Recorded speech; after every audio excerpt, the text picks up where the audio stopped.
ang winning performance ng isang street dancing participant na nagpahanga online. The show must go on, ika nga nila.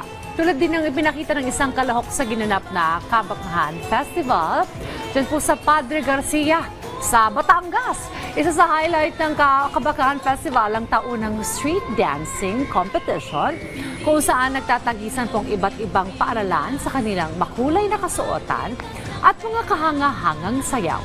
Si Jonalyn Padilla isa sa mga kasali ngayong taon sa street dancing competition.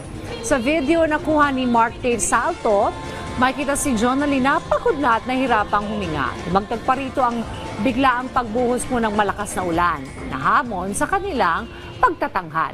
Sa kabila po ng lahat ng ito, hindi nagpatinaga si Jonalyn. Patuloy siyang nag-perform at ipinakita ang kanyang determinasyon at ganoon na rin ang kanyang dedikasyon sa pagdiriwang.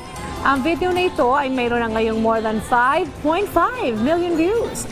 Ang kwento po ni Jonalyn ay naging inspirasyon hindi lamang sa kanyang mga kababayan, kundi pati na rin sa mga taong nakapanood ng kanyang video. Ipinakita niya na sa kabila ng pagod at hirap, ang tunay na diwa ng pagdiriwang ay nasa puso at dedikasyon ng bawat isa.